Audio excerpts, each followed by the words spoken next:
किसी भी ग्रामर को चॉम्स्की नॉर्मल फॉर्म में ट्रांसफॉर्म करने के 5 स्टेप्स हैं और उनमें से 3 हमने कर लिए हैं जो कि सिंप्लीफिकेशंस कहलाती हैं। बाकी 2 स्टेप्स जो कि कन्वर्जन्स कहलाते हैं उनको अब हम देख रहे हैं। तो उसमें से जो पहला कन्वर्जन स्टेप है वो ये है कि we need to arrange all productions of length 2 or more in a way that they consist of variables only।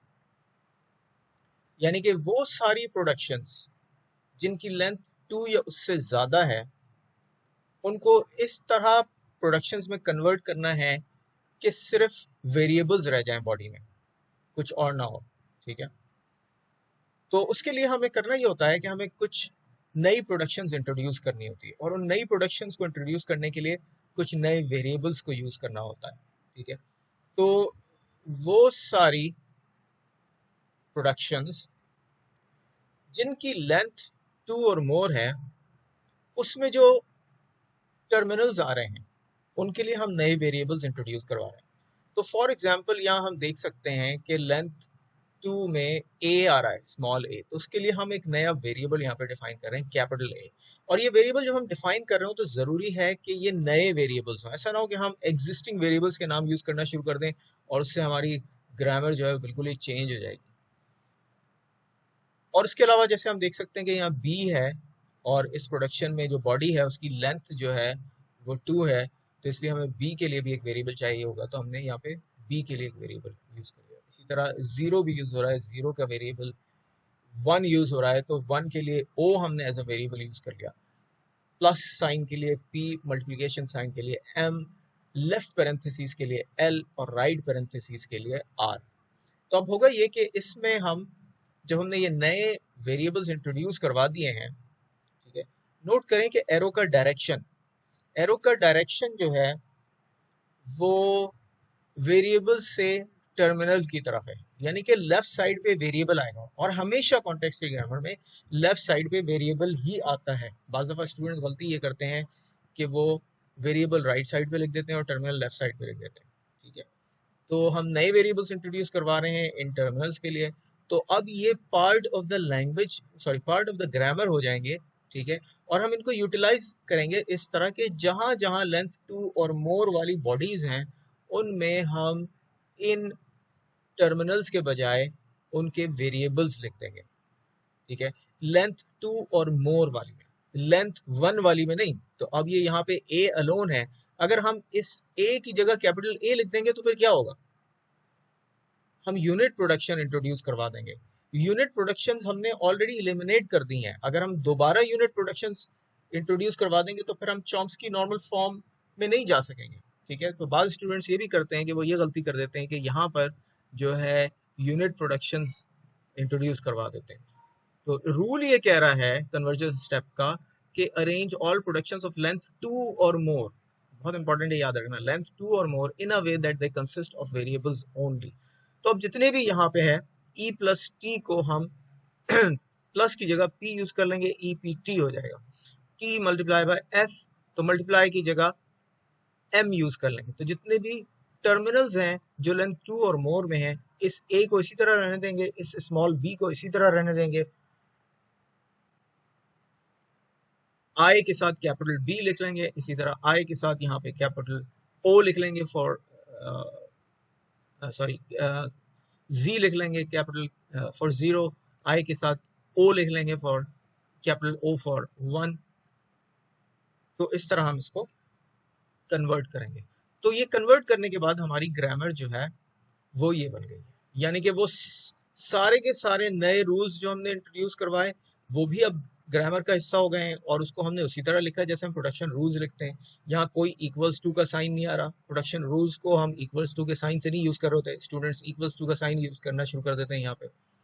और हमने किसी भी सिंगल लेंथ वाली बॉडी को जो है वो चेंज नहीं किया, उसको हमने वैसे ही रहने दिया। लेंथ 2 और मोर वालियों को चेंज किया, तो यहाँ पे प्लस साइन था हमने p लगा दिया, मल्टीप्लिकेशन साइन था हमने m लगा दिया, लेफ्ट पैरेंथेसिस था हमने l लिख दिया, राइट पैरेंथेसिस था हमने यहाँ पे राइट लिख दिया।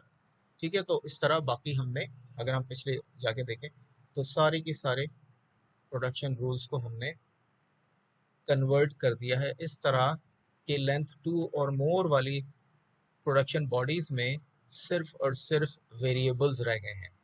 जहां आपको वेरिएबल्स नजर नहीं आ रहे हैं यानी कि टर्मिनल्स नजर आ रहे हैं, वो लेंथ 1 वाले नजर आ रहे हैं, जो कि प्रॉब्लम नहीं है। कन्वर्जन स्टेप 2 जो है वो ये कहता है कि ब्रेक बॉडीज ऑफ लेंथ 3 और more into cascade of productions each with a body consisting of 2 variables. यानी कि वो सारी बॉडीज जिनकी लेंथ 3 और मोर है उनको हमने ब्रेक करना है इस तरह के हर प्रोडक्शन में लेंथ 2 वाले वेरिएबल्स से ज्यादा लेंथ ना आ रही है। We need to introduce new variables for converting bodies of more than 3 variables. तो यहाँ भी हमें कुछ नए वेरिएबल्स इंट्रोड्यूस करने पड़ेंगे ताकि हम कन्वर्जन कर सकें 3 या उससे ज़्यादा लेंथ वाली जो बॉडीज हैं उनको कन्वर्ट कर सकें 2 लेंथ वाली। Using the resulting grammar on previous slide, we have only 3 such bodies. तो अगर हम पिछली एग्जाम्पल को देखें जाके तो उसमें हमारे पास सिर्फ इस तरह की 3 बॉडीज हैं जिनकी लेंथ 3 या उससे ज़्यादा है। As a matter of fact ज़्यादा वाली तो है भी नहीं, सिर्फ 3 वाली है। तो EPT, TMR, LER ये वो हैं जिनकी लेंथ 3 है। तो अब हम करेंगे ये कि 2 वेरिएबल्स इनमें से पिक करेंगे और उनके लिए एक नया वेरिएबल इंट्रोड्यूस करवा देंगे। तो यहाँ से हमने PT 2 वेरिएबल के लिए एक नई प्रोडक्शन इंट्रोड्यूस करवा दी और हमने नाम रख दिया C1, ताकि हम इस PT की जगह C1 रख सकें और हमारी लेंथ बॉडी की फिर 2 हो जाएगी। इसी तरह MF के लिए C2 और ER के लिए C3। ठीक है, तो अब हम इन नए प्रोडक्शन रूल्स को यूज करेंगे, यानी कि ये जो नए वेरिएबल्स हमने इंट्रोड्यूस करवाए हैं इनको हम यूज कर लेंगे। तो यहाँ हम वेरिएबल्स जो हैं वो इस तरह सबस्क्रिप्ट के साथ C1, C2, C3 के साथ लिख रहे हैं। तो अगर हम इस फाइनल कन्वर्जन को देखें जो रिजल्टिंग ग्रामर बन रही है, तो इसमें C1, C2, C3 ये वो वेरिएबल्स हैं जो पिछली स्लाइड में हमने इंट्रोड्यूस करवाए हैं PT की जगह लिखने के लिए, MF की जगह लिखने के लिए और ER की जगह लिखने के लिए। तो जो हमारी पिछली ग्रामर थी थर्ड स्टेप की में जो हमने देखी थी EPT, तो PT की जगह C1, MF की जगह C1, ER की जगह MF की जगह C2 एंड ER की जगह C3। तो यहाँ पे C1, C2, C3 और ये बाकी जगहों पे भी हमने वही लगा दिए।